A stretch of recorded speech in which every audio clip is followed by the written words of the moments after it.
Here we go. Hello and welcome to Bounding Into Comics. My name is John Trent. I'm the founder and editor-in-chief at Bounding Into Comics.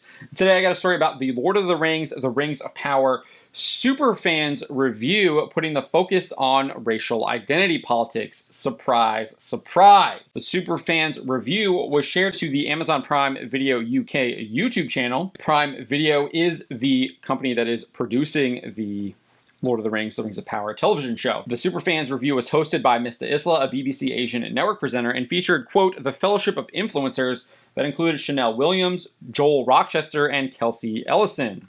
The video begins with Isla asking the, quote, fellowship of influencers to describe the teaser trailer in 3 words. Williams responds first, saying breathtaking, I literally didn't breathe, exhilarating and intriguing. Next, Rochester stated, I would say like expansive, because we're getting this whole new look into the Second Age on screen and it's going to be so amazing. He then went right in to the focus on identity politics. He said, I also want to say representative because we're getting like more diversity within this series. Like we're seeing our first black elf, we're seeing the first female dwarf. I'm very looking forward to looking at that. Finally, Rochester concluded saying, and then I guess like intriguing because obviously this period of history within the Middle Earth is very rife with notions of the plot of The Hobbit and The Lord of the Rings, and seeing how the Rings of Power are being forged.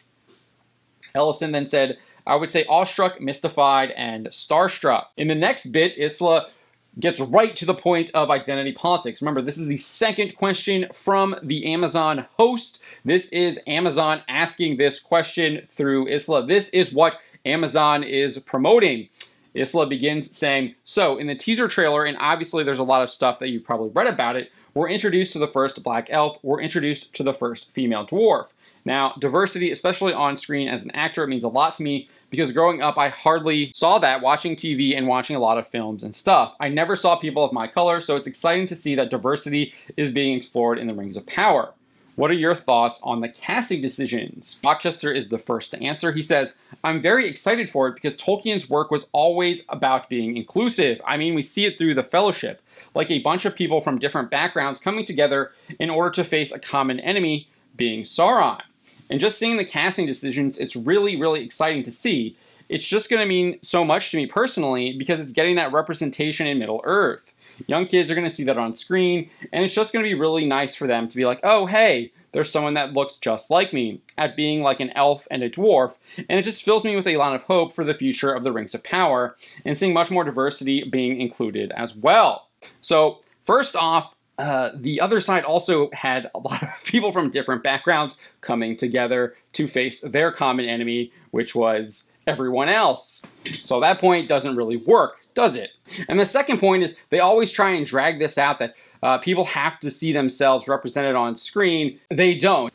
And you see these people always admit that they like characters that don't look like them. It's because you don't need characters that specifically look like you to relate to them. It's an absolutely ridiculous notion. Nevertheless, Isla adds it's going to be inspiring, right, for the next generation. And Rochester confirms definitely. So they're doubling down on this idea that you have to be represented on screen, and the person that is on screen has to look like you. It's just, first of all, that's just an absurd notion. You're never going to be able to represent every single person because we're all each individual people and we are all different from each other. Next, Williams is then prompted to give her thoughts, which she does. She says, in the original film series, which I absolutely adored, but there are not many women in it. Again, like I said, literally admitting that she liked the film series, even though it didn't specifically represent her, but she's still going to take issue with it. She says here, but there are not many women in it, and the 3 women who are in it never speak to one another. So it'll be so cool to be able to see more female representation, to maybe see them actually interact with one another. Very excited to see it. Ellison adds, it just makes me so excited for the next generation, and because, as you said, pointing towards Williams, like growing up, like I was still excited about being an elf or a hobbit, and joining in with it, even though I wasn't represented, like either like my disability or my queerness wasn't represented. Proving my point right there. So Ellison goes on to say, but just makes me so happy. It makes my heart warm going to be seeing younger people. And then Prime Video actually just cuts her segment off there, so you have no idea what she actually says.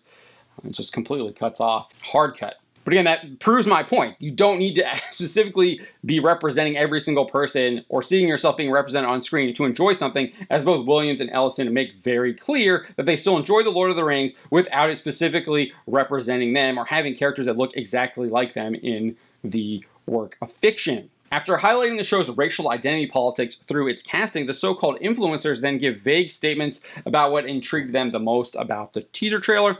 Ellison detailed it was the various rings, saying rings happening or being formed. Her answer again appears to be cut, as Rochester then provides some details about how Sauron trained the elves in the forging of the rings. He says, in the lore, Sauron basically helps forge the rings, and so I think they start making some initial rings that don't have much power. Rochester goes on to reiterate the expansiveness of the show is what intrigues him and how Prime Video plans to explore the Second Age. Williams and Ellison would also express that they want to know what's actually happening, where are they, who is involved, and Ellison even asks, why are people fighting and what for? So at least they were talking a little bit about the show, but clearly this was after they put the emphasis on the identity politics and the casting of the show. That was their main priority, was get those first 3 words to describe it, to hype up the trailer, and then let's get right into the racial identity politics before we even talk about anything about what the story is even about. That is what Amazon's focus was. That is how they probably started the interview and clearly how they ended up creating and cutting their final product. From there, Isla asks about the main characters, and the conversation quickly gets back to identity politics as they discuss Galadriel and her new warrior makeover. Isla, showing his ignorance of not only Tolkien's novels, but Jackson's films as well, describes Galadriel saying, in the movies, she's been very flowy, more serene. She's not doing much, and this time, she's like full-on action, and then he slams his fist into his palm. I mean, clearly, did you not watch the films? Galadriel plays a very important role in the movies, and she plays a very important role in the novels as well. That's just an absolutely absurd statement to make, and yes, she is flowy and serene, but there's also that moment where she's tempted by the ring in the films where she is the complete opposite of that. Williams then adds to what Isla is saying and says, we are so far in the past, and I'm so excited to just see this younger version of her, and there's so much. Rochester then opines, I'm definitely excited to see this kind of younger and maybe more experienced Galadriel and how we see through the Rings of Power, like how the experiences will shape her. I don't know about you, but that sounds like Amazon coached them on that. They really want to reinforce and hit home the point that this is a younger, possibly more experienced Galadriel, despite the fact that Galadriel has been in her prime as an elf through the Second Age. She's been seen death, war, corruption, all of that through the First Age. She is very experienced, she's not inexperienced, and she is a mature elf, or an adult elf. Might be the proper terminology for all those getting the wrong things when I'm saying mature. I know your guys are out there. The rest of the video sees these superfans talking about their trip to Mallorca to watch the trailer, a little bit of their fan theories, and then explaining why you should watch the trailer, because you're going to spend a 12-minute video about 3 quote-unquote influencers hyping up why you should watch the trailer, when half of it is just about them gallivanting to Mallorca and being wined and dined by Amazon. Okay. They're totally not biased. But then this was just hilarious.